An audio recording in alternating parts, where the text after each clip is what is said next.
cánceres que afectan a los hombres es el más común, ¿okay?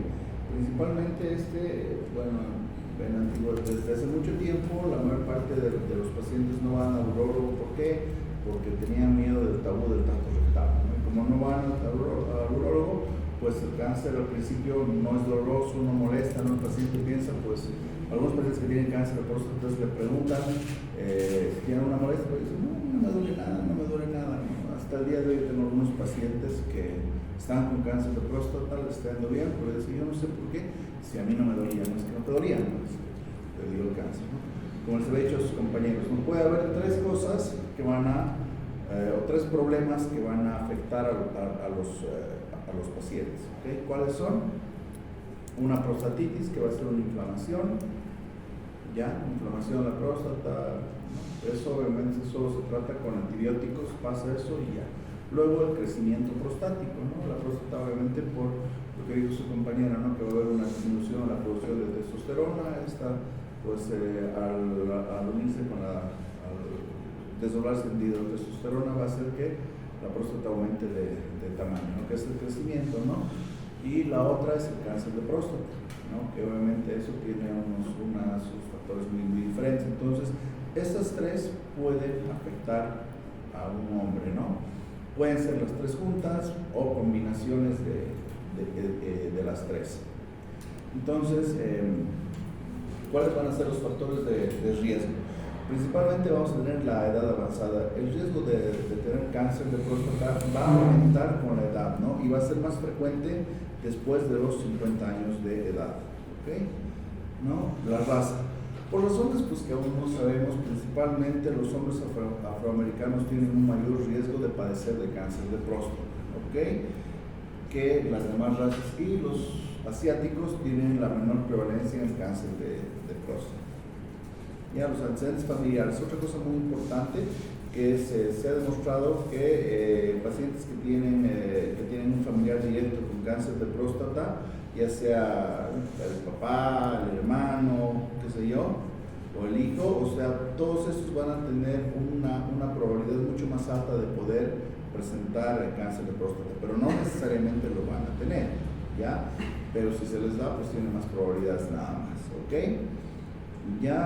Luego la obesidad, ¿no? Los pacientes obesos quizás estén o tengan un riesgo un poco más alto de poder padecer el cáncer de la próstata, ¿no? Comparados con los que se consideran están con un peso saludable, pero dicen que hay unos estudios que independientemente un paciente obeso y un paciente que está en un peso adecuado, igual pueden tener los dos, pero es un poquito más probable que tengan los pacientes con un sistema cerebral un poco más elevado, ¿ok? Entonces, principalmente, ¿por qué viene un paciente a la consulta, no? Obviamente no va a venir y les va a decir, oiga, creo que tengo un cáncer de próstata, no hagan todos los estudios, ¿no? Obviamente el paciente no sabe de eso, ¿no? Principalmente viene por sintomatología urinaria obstructiva baja, o tal vez mayormente, bueno, este último ha estado viendo muchas personas, muchos hombres para controles nada más, ¿no? Entonces, ¿qué es lo que probablemente puede haber? Una disminución en la fuerza del flujo de orina, ¿no? También puede haber una pérdida de peso sin intentarlo. Obviamente, no necesariamente va a ser que un paciente pierda 1 kilo, ¿no? Si tenemos un paciente que al mes pierde unos 2-3 kilos, algo está pasando, ¿ok? Luego, sangre en el semen, que se llama hematosperia, sangre en la orina, hematuria, ¿no? O dolor óseo, ¿ya? Todas esas cosas nos tienen que hacer parar un poquito las orejas para nosotros estar pensando que este paciente probablemente pueda tener un cáncer de próstata. Obviamente no es diagnóstico, no solo es sugestivo, ¿ok? Entonces, ¿qué es lo que debemos hacer nosotros principalmente para detectar tempranamente el cáncer de próstata en pacientes? Debemos hacer el screening, ¿no? Entonces, ¿qué debemos pedirle? El PSA. El PSA, y de acuerdo a los múltiples valores del PSA, nosotros debemos sospechar que el paciente pueda o no tener cáncer de próstata. Como ustedes saben, pues tal vez un poquito antes de esto ustedes pensaban que como es como la tabla de multiplicar, ¿no? 2 por 2, 4, 2 por 3, 6, qué sé yo, y era algo específico, pero ustedes han visto que no es, puede modificarse, ¿no? puede ser que un paciente con un PSA de 3.5 tenga cáncer y eso está dentro de valores normales, ¿no? ¿Por qué? Porque puede ser que un paciente con 6 o 7 de PSA no tenga cáncer, ¿no? Depende mucho del tamaño de la próstata, etcétera. O sea, depende de muchos factores, ¿no? Que hay que saber, solamente darse cuenta, ¿no? Para sospechar. Entonces, o sea, lo que yo les pido a ustedes después de este tema es que más o menos tengan una idea de tal vez no tratar a un paciente, porque tratar pacientes con cáncer de próstata es un poquito complicado, ¿no? Pero solamente que ustedes sepan diagnosticar, o sea, sepan que tengan la sospecha de que tal paciente puede tener cáncer de próstata, pues ya está, ¿no? Y el tacto rectal, nuevamente, ¿no? Ya hemos avanzado tacto rectal con ustedes, ¿no? ¿Cuántos han hecho tacto rectal? ¿Nadie nunca? Ok. Entonces, el tacto rectal, ¿no? Es muy importante, solo se realiza en pacientes que tienen sospecha de poder tener cáncer de próstata, no en todos, ¿ok? Entonces vamos a ver un paciente, qué sé yo, que viene con un PSA de 10, digamos, y un índice bajo, pues sí, deberíamos hacerle un tacto, ¿no? O sea, mucho depende de cómo veamos el paciente, ¿no? No necesariamente todos, pero por eso el PSA nos ayuda bastante. Entonces, para poder prevenir el cáncer de próstata, pues no hay algo específico que digamos, ¿no? Si yo hago, como dice acá la diapositiva, si tengo una dieta saludable y hago ejercicio físico, no voy a tener cáncer. Eso no es verdad, ¿no? Sí hay una disminución en la probabilidad de poder tener cáncer de próstata, pero no necesariamente implica que no va a tener cáncer, ¿no? O sea, pues dice, cuando un paciente come una variedad de frutas, verduras, cereales, todas esas cosas, puede contribuir a mejorar la salud y probablemente no vaya a presentar cáncer, pero no necesariamente. O sea, no hay ningún estudio que nos diga que sí verdaderamente no va a presentar cáncer, ¿no? Independientemente puede presentar cáncer de próstata, pero obviamente en menor probabilidad, ¿ok? Ahora, ¿cómo debemos hacer el screening en un paciente, ¿no? ¿Qué es el screening, no? El término screening principalmente se va a referir a las pruebas aplicadas en una población asintomática, ¿ya? O sea, en pacientes asintomáticos sanos para la detección oportuna de una enfermedad. Obviamente acá, qué sé yo, hagan de cuenta que esta habitación está llena de hombres no mayores de 50 años, pues aparentemente se ve bien, ¿no? Son pacientes sanos, pero probablemente uno que otro pueda ya estar empezando o pueda tener una probabilidad de tener cáncer de próstata. A eso se refiere el screening, ¿no? Cuando siempre ustedes tengan un paciente que vaya a la consulta, pues le piden eso para ver si es que el paciente puede ser candidato o no a tener cáncer de próstata y así captar, o sea, así darle un diagnóstico temprano y poderle dar un tratamiento adecuado, ¿no? O sea, entonces tenemos aquí la detección oportuna de la enfermedad para poder dar un tratamiento adecuado ya y no sea al final ya solamente medidas paliativas, ¿ok? Entonces nosotros debemos realizar el diagnóstico, ¿no? Para poder identificar la enfermedad. Entonces, como su compañero dijo, ¿no? Todo esto lo vamos a hacer entre los individuos sanos que presenten signos o síntomas sugestivos a una enfermedad. No, principalmente el uso del PSA reduce la tasa de mortalidad por cáncer de próstata en un 20%, pero se asocia a un alto riesgo de sobrediagnóstico. ¿Qué quiere decir eso? Dice, nuevamente, si nosotros tenemos una población de 100 pacientes, digamos, ¿no? Y a los 100 pacientes les vamos a hacer un PSA, obviamente tenemos un 20% más de probabilidades de que nos salgan pacientes con cáncer de próstata, ¿ya? Pero se asocia a un riesgo alto de sobrediagnóstico. ¿Qué quiere decir eso? Podemos tener un paciente que está con una prostatitis, que va a salir un PSA elevado, que nos va a hacer sospechar de cáncer de próstata que él no tiene, por eso es un sobrediagnóstico. No puede tener una próstata muy grande, que también nos va a salir con un PSA elevado, es un sobrediagnóstico, ¿no? O sea, que son como falsos positivos, básicamente, ¿ok? ¿A qué edad se debe comenzar la detección temprana? O sea, se debe realizar este screening, ¿no? La Asociación Americana de Urología recomienda que el screening con el tacto rectal y el examen de próstata se haga anualmente a partir de los 50 años, ¿no? Y más tempranamente en pacientes con riesgos elevados. ¿Qué quiere decir? Que tengan familiares con un PSA elevado o que tengan un PSA elevado, ¿no? La National Comprehensive Cancer Network, o NCCN, son unas guías que, o sea, ellos han, ¿cómo les puedo decir? Ellos se ocupan del estudio y cada vez hay modificaciones, ¿no? Las guías que nos dicen, a ver, si tienes un paciente que viene de 40 años, tiene un PSA elevado, hazle esto. Si le pasa esto, hazle esto. Más o menos es como un, ¿qué se llama? Esto que se llama, esto. Es un diagrama de flujo, ¿no? La NCCN casi varía, o sea, casi hace todos los tipos de tratamientos con diagramas de flujo.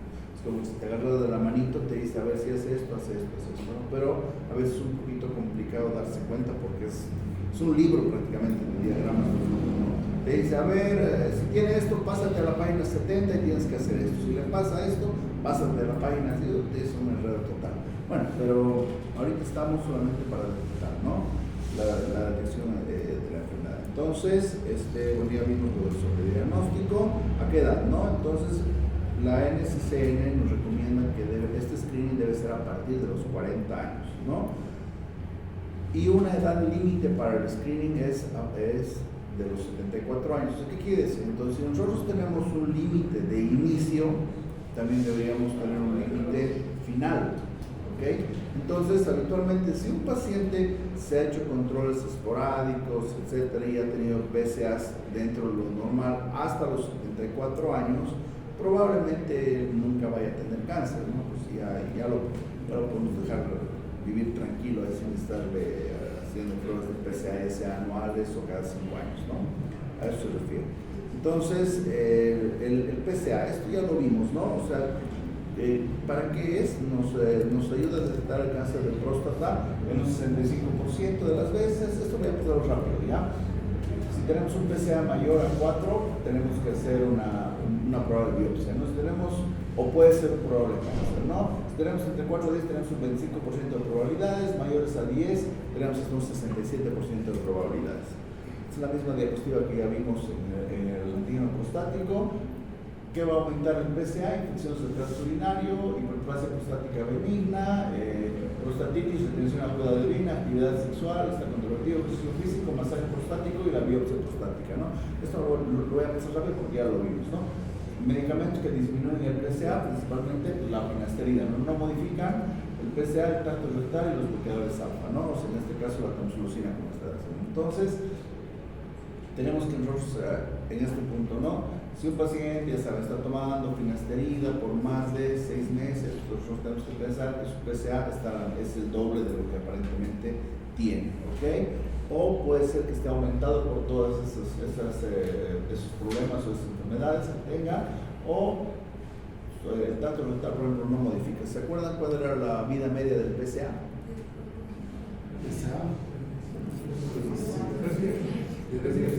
2 a 3 días. Entonces, tenemos, póngase un paciente que ha tenido una actividad sexual, no está controvertido. Podemos esperar 2 a 3 días, podemos hacerle un PSA y teóricamente debería salir sin ningún tipo de alteración, ¿ok? Entonces, la velocidad del PSA. Entonces, ¿se acuerdan de esto? Mayor al 75%, tal vez. Bueno, entonces, eso es fácil. Se hace una prueba de PSA cada año, si aumenta más rápido de 0.75 al año se considera de alta velocidad y probablemente puede ser cáncer, ¿no? En este paciente hay que hacer una biopsia de próstata independientemente del tamaño, ¿no? Si tenemos un paciente con un PSA de 2 y un año después ya está en 3, está duplicado, o sea, está más de 0.75, ¿no? Y también, obviamente, ese PSA de 3 está dentro de valores normales, ¿no? Pero por la velocidad del PSA estaría indicado hacer una biopsia de próstata, ¿ok? Ahora, la densidad del PSA, ¿se acuerdan qué era la densidad? Mientras más grande la próstata, probablemente el PSA más elevado, ¿no ven? Esto está siempre en correlación al tamaño. Próstatas más grandes, PSAs un poco más elevados, ¿ya? A eso se refiere, ¿no? Es la relación del PSA sanguíneo y el tamaño de la próstata, ¿no? Próstata más grande, O sea, esto va a estar elevado en próstatas grandes sin que sea cáncer. ¿Ok? El nariz, ¿se acuerdan del nariz? ¿No ve? El valor más bajo alcanzado tras cualquier tratamiento para el cáncer de próstata. Les vuelvo a poner estas cosas porque es muy importante. De acuerdo a todas esas modificaciones, nosotros podemos llegar probablemente a un diagnóstico, ¿no? Después de haberle dado cirugía, radioterapia o tratamiento hormonal, ¿no? Siempre eso para que esté bien controlado el paciente ya con diagnóstico por algún tipo de cirugía o biopsia y con tratamiento tiene que estar 0.2 para abajo, puede ser 0, 0.1, ¿no? O máximo 0.2. Cuando ya empieza a subir, pues hay una falla de tratamiento, ¿no? Predice una alta probabilidad de curación. Si tenemos un paciente con 0.2 por varios años, probablemente pues ya esté curado, ¿no? ¿Dudas hasta acá? Después te envío los libros. Yo tengo. Cuando te dije, te los paso, tienes un USB. No, los voy a bajar, me dijiste. ¿No le dije eso? O detrás de ya estaban. Yo los tengo, los vas a bajar, por eso te dije, es un montón. Si aquí los tengo, te dije. Bueno, entonces, para, este es un diagrama de flujo más o menos para ver que ustedes pueden hacer una adecuada descripción. Si tenemos un paciente de 40 años con una historia familiar o una historia clínica, si es de raza negra, si toma algún medicamento, qué sé yo, ¿no? Tenemos el PSA y el tacto rectal. Vamos a irnos con el PSA. Si el PSA en este paciente de 40 años es mayor a 1, con una historia familiar, y el paciente toma el medicamento 5-alfa reductasa. ¿Cuáles son los de la 5-alfa reductasa?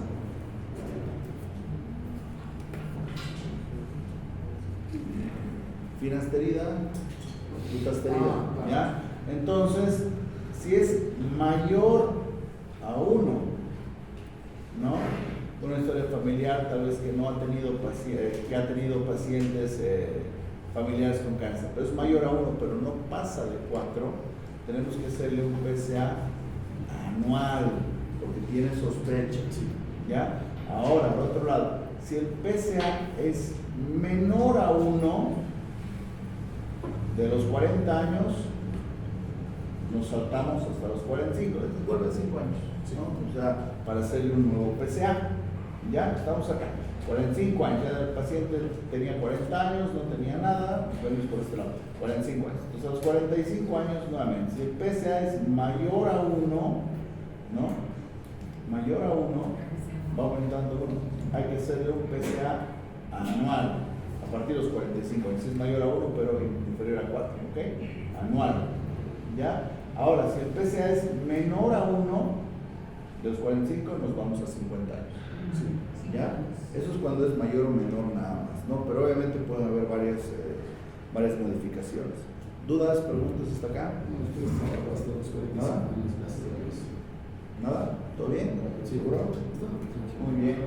Entonces, ¿cuáles son los síntomas y signos? ¿No? Principalmente, un paciente puede venir con sintomatología urinaria obstructiva infravesical, ¿no? No va a venir por el cáncer de próstata, ¿no? El paciente les va a venir, ¿sabe que doctor estoy urinando sangre? O no sé, ¿no? Cualquier patología obstructiva, ¿ya?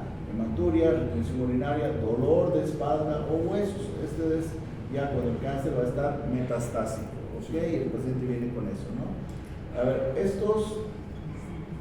todos estos van a depender de la etapa en la que se encuentra la enfermedad. Obviamente, si es una etapa temprana, pues el paciente no va a tener nada de esto y va a decir, no, yo estoy bien, no tengo nada, no necesito ir al médico, probable que sí.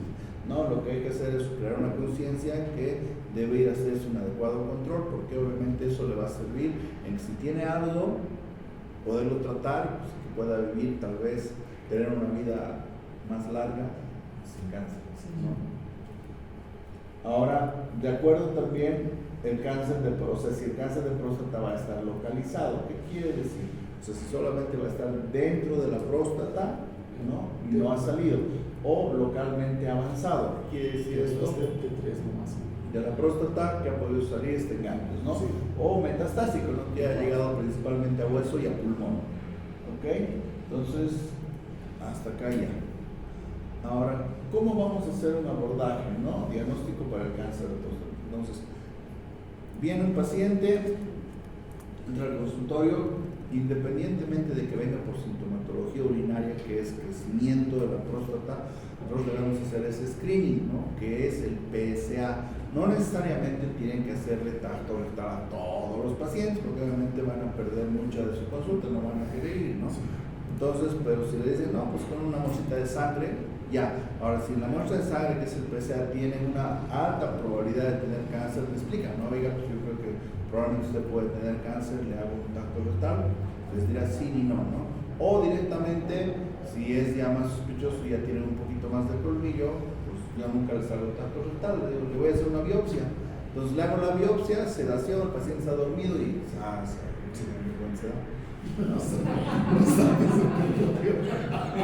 Pues es que ¿Quién está consciente, no se va a acordar, consciente para hacer el ¿vale? Entonces podemos hacer ese examen y ver qué estás haciendo, pero después, ¿no?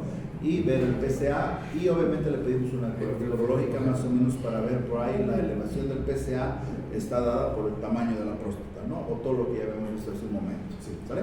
Entonces, el diagnóstico definitivo para el cáncer de próstata es por la biopsia de próstata, o puede ser también por una RTU, que ustedes operen al paciente, probablemente con sintomatología benigna, con un PSA de 3, de 4, por todo lo que vimos hace rato, llevan el tejido a patología y sorpresa, ¿no? Les sale con un cáncer, ¿no? El único que nos va a dar el diagnóstico es el reporte histopatológico, no hay de otro, ya no hay otro, ¿ok? La biopsia todavía no es definitiva.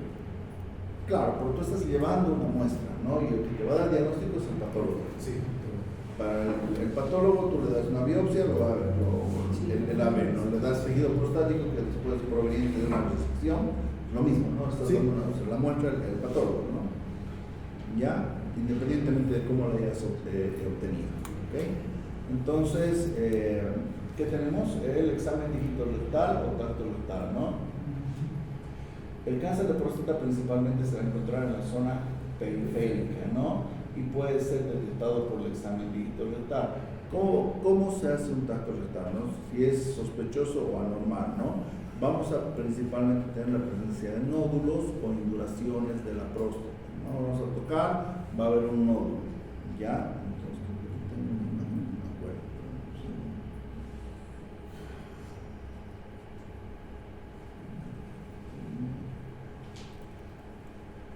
vamos a ver esta imagen. Hagan de cuenta que es esto, acá ven está cáncer, bueno, está un poquito más, una etapa un poquito más avanzada, pero hagan de cuenta que solo es la mitad de esto, la cuarta parte. Entonces esto como va a estar adentro, se va a sentir como una bolita acá.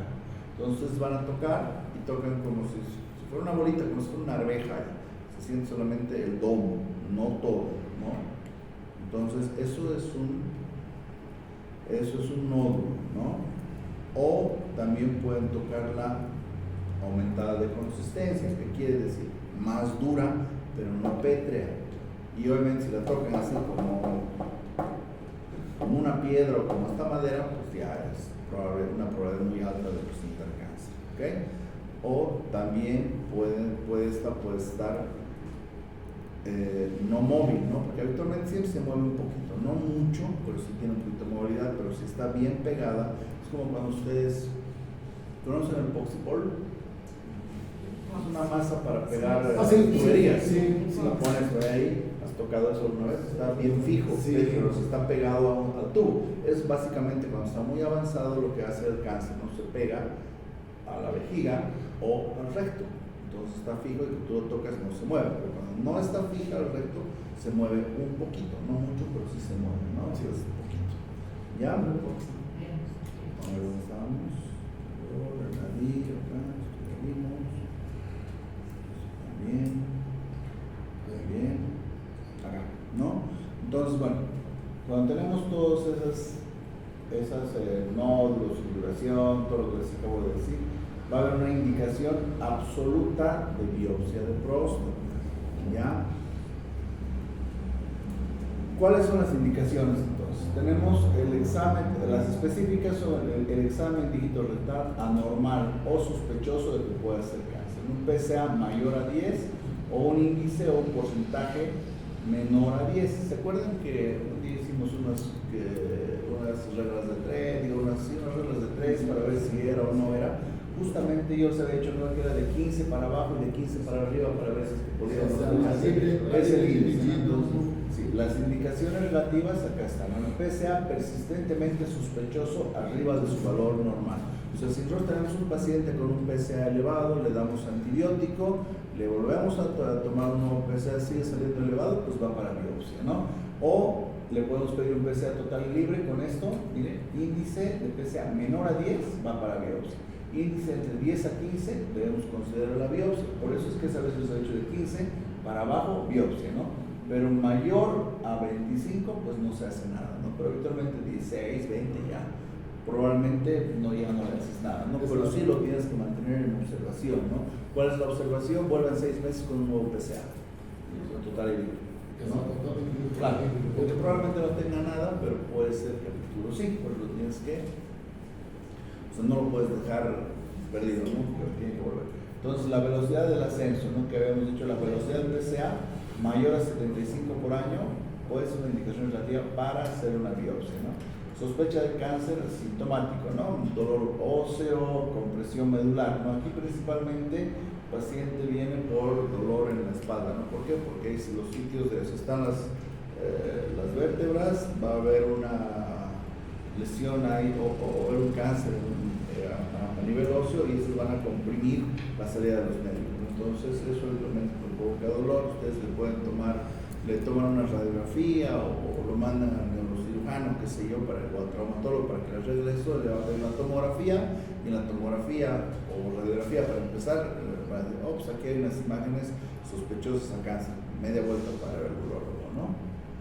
¿Ya? ¿Dudas hasta acá? ¿Es la libre dividido por la total o es total dividido por la libre? El libre, Dividido por la total, ¿no? no, dividido entre 100 y multiplicado por el total. Ah, sí. Dividido por el total. Doctor, No, es multiplicado por 100 y dividido entre el total. ¿Cuántas veces se considera persistente el PSA? O sea, 2, 3. O sea, mira, tú puedes hacerle, haz de cuenta que tenemos un paciente, no viene con un PSA de 5, le das su antibiótico porque probablemente por todas las causas que puede estar elevado, ¿no? Le preguntas si, qué sé yo, bueno, le das un screening para ver si hay infecciones, todo, le das su antibiótico, continúa elevado, lo más probable es que deberías pedirle un total y un libre para ver eso, ¿no? De 10, te dice que le hagas o no le hagas biopsia, o si tienes una historia de 0,75 más, obviamente si lo has visto hace mucho tiempo, ¿no? Pero actualmente no tienes eso, ¿no? Ahí, o sea, tienes una sospecha, pues puedes hacerle tacto retal, ¿no? Al hacerle tacto retal, tú probablemente ya veas si el paciente es o no candidato a que le hagas una biopsia. Pero ¿no? supongo que tiene que ver también la edad, o sea... Claro, o sea, obviamente con un PSA de 7, ponte 90 años, yo no veo nada. No, digamos, menores 35, 40 con prostatitis. Sí, o sea, mira, si tú tienes un paciente de 30, 35 años, lo más probable es que sea una prostatitis, ¿no? Es muy poco probable que un paciente a esa edad esté debutando con un cáncer de próstata.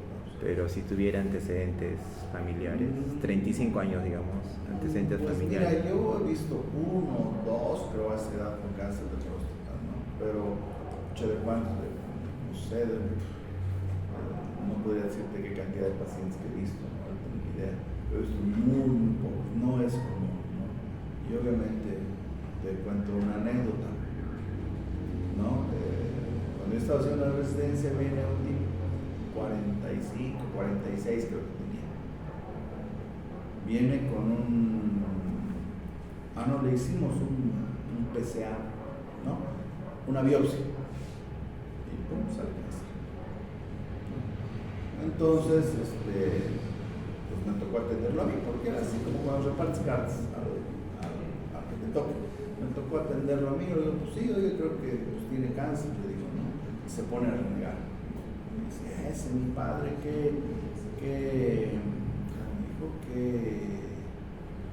lo que te está dejando. Herencia. ¿Qué? Primera. Herencia, sí, o sea, algo así, ¿qué tipo de herencia me está dejando? La semana pasada me han ofrecido que entremos a robar un banco y yo no he aceptado porque me quería portar bien, pero ahora voy a hacer todo eso. Y dije, ay, es un maleantote, ¿no? O sea, pues sí, o sea, ¿cómo sabes con quién estás tratando en la consulta, no? Pues sí, o sea, se enojó tanto por lo que le dije eso, no contra mí, no, sino contra él mismo, y me dijo, no, la semana pasada me han ofrecido un robo al banco, pues pero ahora voy a aceptar y no me interesa si digo, madre, no vuelvo a lo mejor, ¿no? Pero, o sea, sí son personas a veces jóvenes, ¿no? No hay mucha expresión. Ya ustedes se van a topar con todo. ¿Ya? ¿Dudas hasta acá? Ya, mucho depende del antígeno prostático, ¿ok? Entonces, cuando nosotros ya tenemos un diagnóstico, ya le hicimos la biopsia a un paciente por una biopsia, por una cirugía, qué sé yo, el patólogo nos dijo, bueno, aquí está, tiene cáncer. ¿Qué es lo que sigue?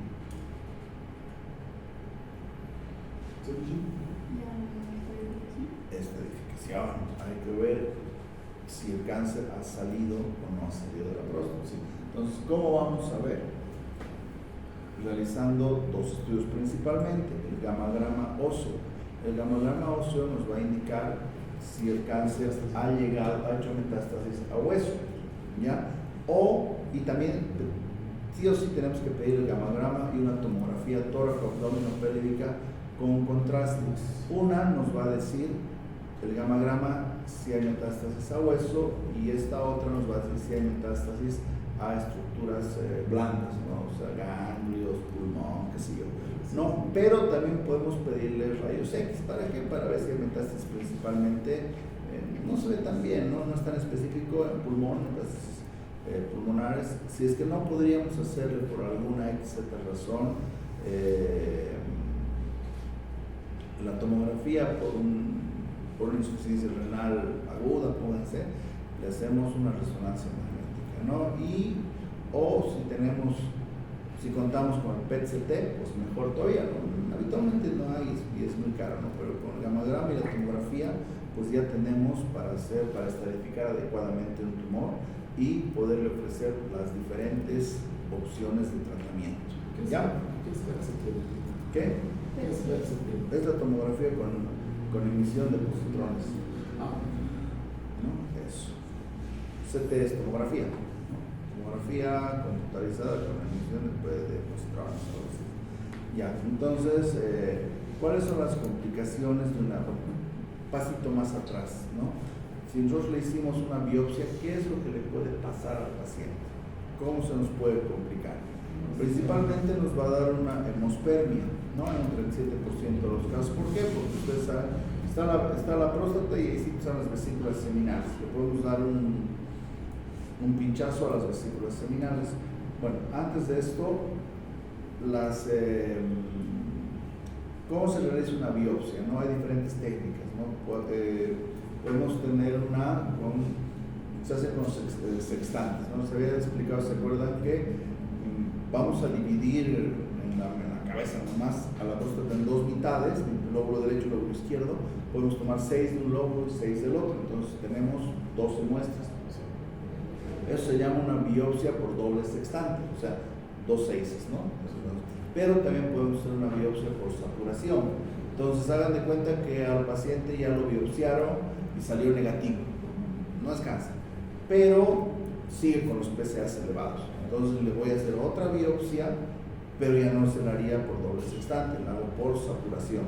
O sea, cualquier muestra o cualquier sitio que yo vea sospechoso le voy a dar. Incluso podemos hacer hasta unas 22 a 24 disparos, ¿no? O sea, casi el doble. Por eso saturación, estás saturando, estás tomando muchas más muestras de diferentes lugares y probablemente le des a una, ¿no? Ya, entonces eso se realiza la hemospermia, ¿no? O sea, hay hemospermia, mejor dicho, ¿no? O hematospermia. Es un 37%, ¿por qué? Porque probablemente le voy a dar a una de las vesículas seminales. La hematuria, ¿no? Puede ser mayor a un día, siempre va a ser mayor a un día, habitualmente dura 2 a 3 días, que es habitualmente cuando le dan a la uretra. Entonces le dan a la uretra, sangra un poquito, pues va a haber sangre en la orina, un poquito.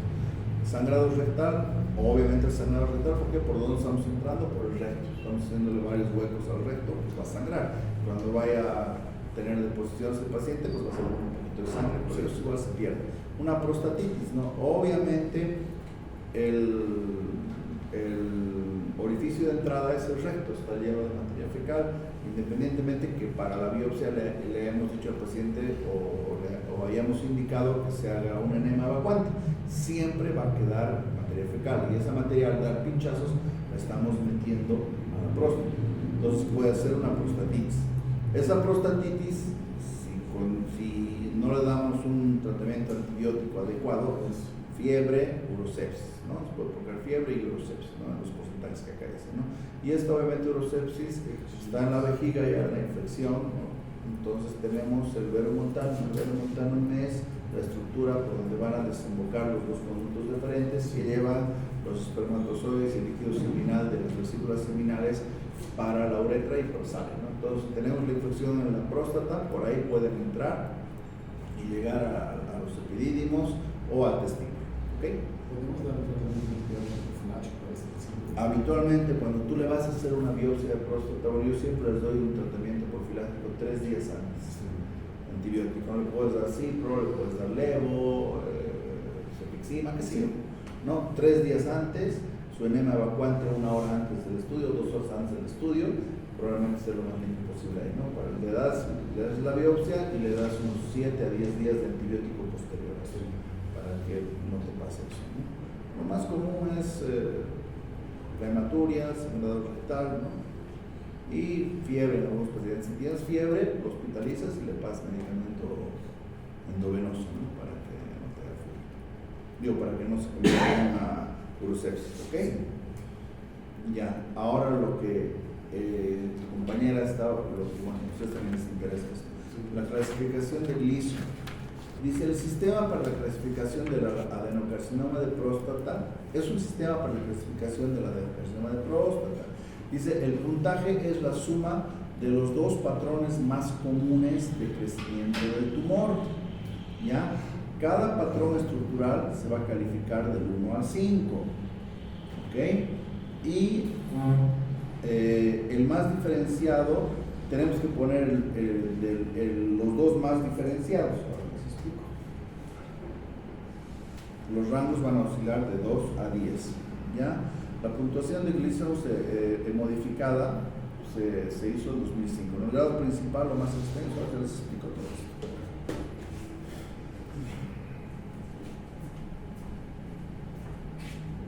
Es lo que tú sabes. Entonces, cuando nosotros tomamos una biopsia o mandamos, bueno, la cosa es que llega tejido al patólogo, ya por una biopsia o operamos al paciente, tenemos la muestra, vamos al patólogo, entonces el patólogo va a estudiar los tipos celulares.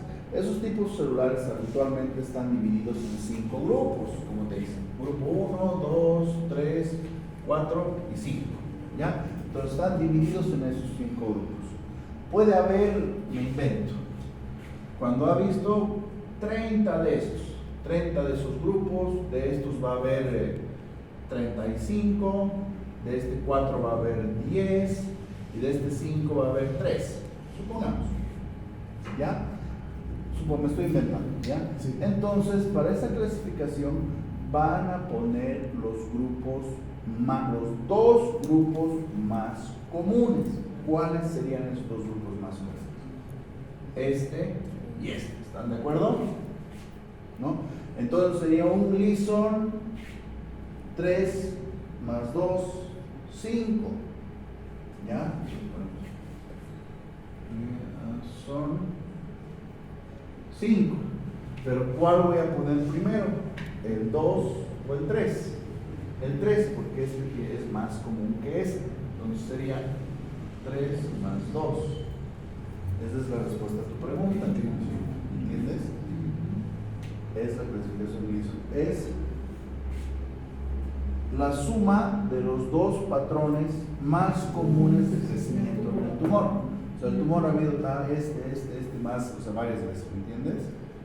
Ahora, en vez de hablar más comunes, podríamos hablar que son los mayores, entonces, la mayor cantidad. Sí, no. Es como, mira, al otro grupo, que están ustedes, les di este otro ejemplo.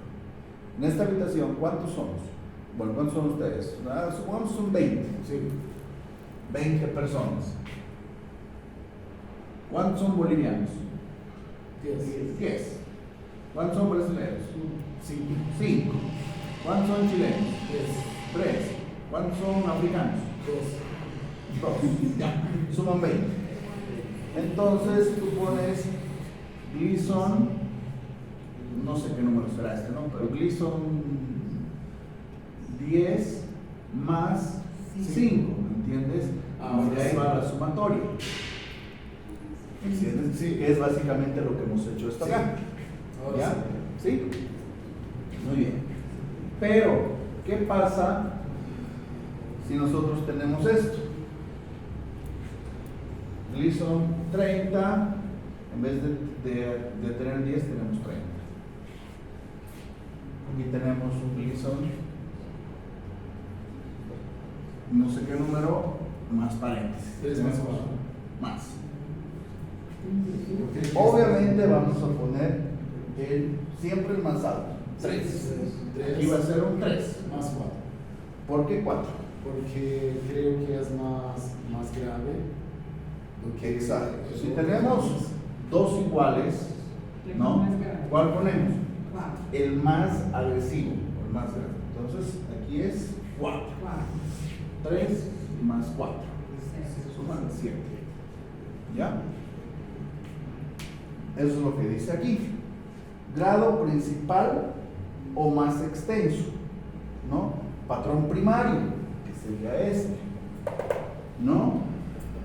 El segundo, patrón más común, es el patrón secundario, pero si tenemos un empate, podríamos decir, el más agresivo. Sí.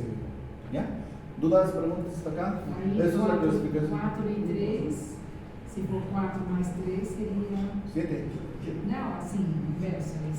No, pero si no, es que tienes 35 aquí. Y si fuese 35 y 30 embaixo. Tiene 35. Ahora, si tú tuvieras, haz de cuenta, 40 aquí y 40 aquí, el más agresivo, entonces sería al revés.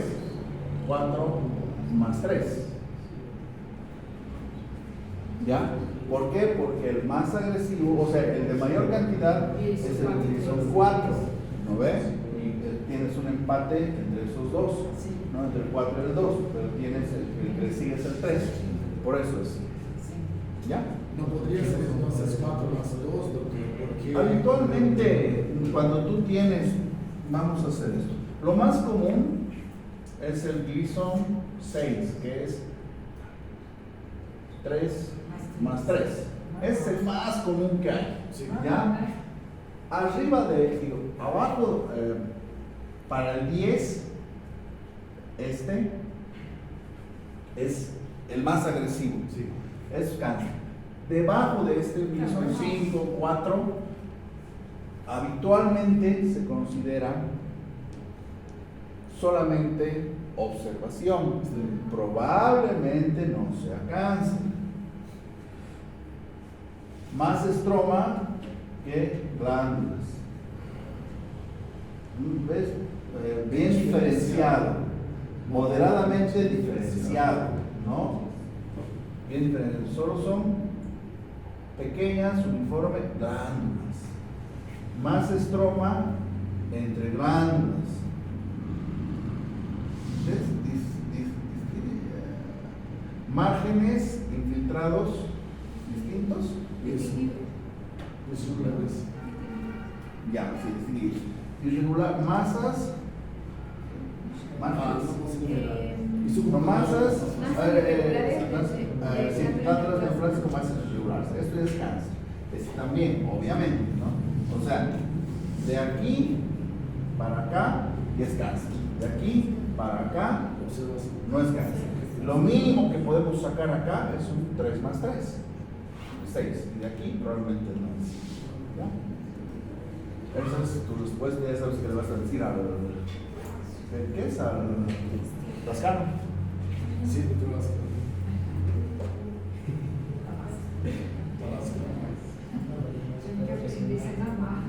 ¿Ya?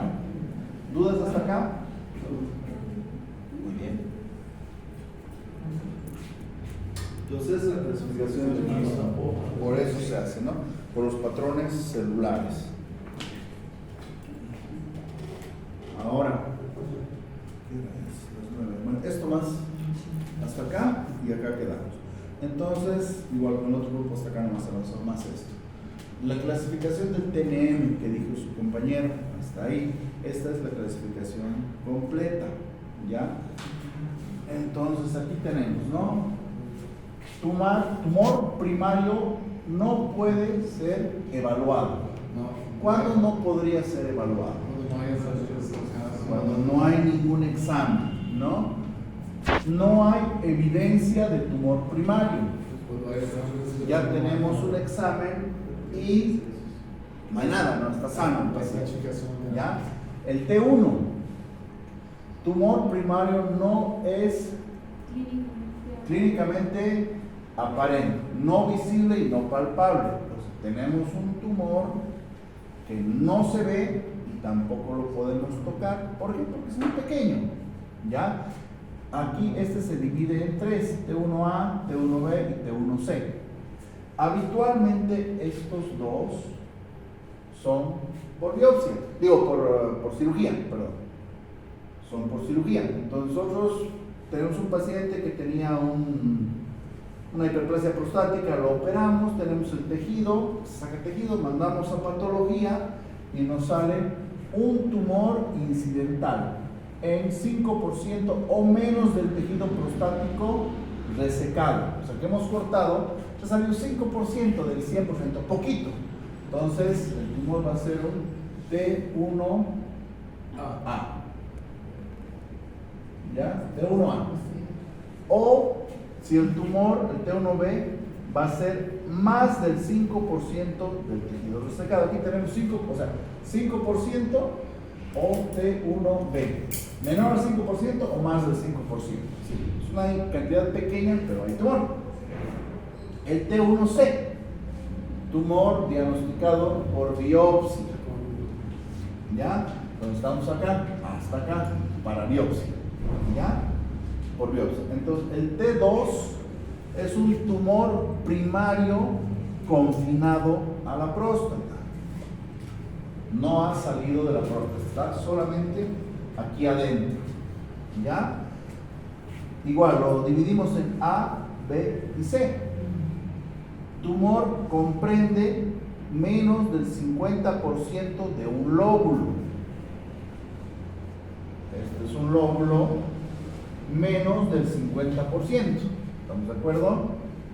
El T2B, tumor comprende más del 50% del lóbulo. Más del 50%, o sea, ahí, ¿no? Tumor comprende más del 50% de un lóbulo, o sea, se está pasando un poco al otro lado.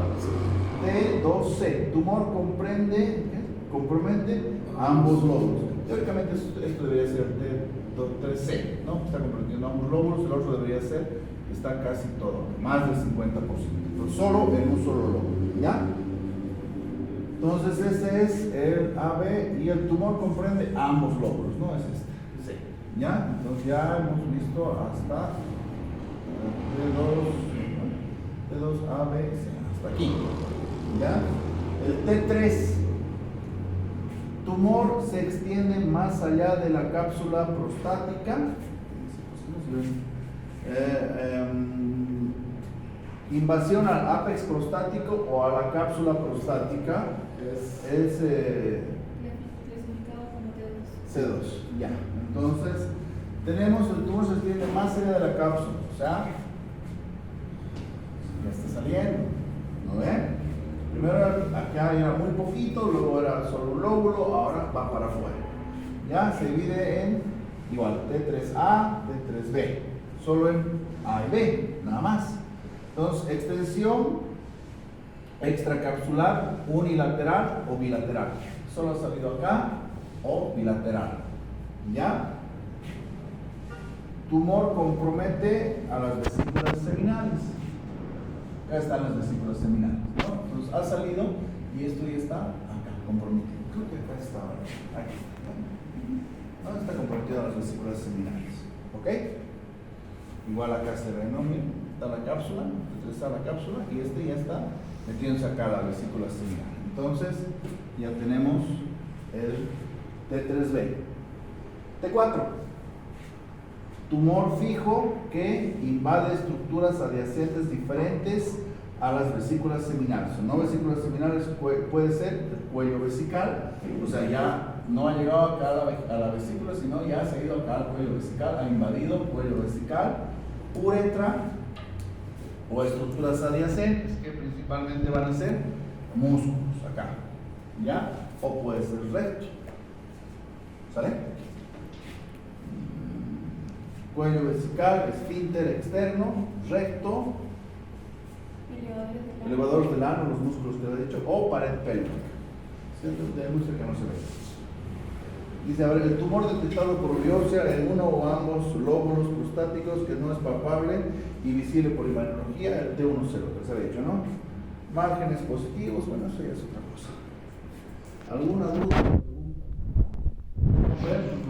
Nos hemos quedado acá. ¿Dudas, preguntas? ¿Todo está bien? Vale, entonces, ¿qué vas a preguntar a los canos? Entonces, eso creo que fue, ¿no?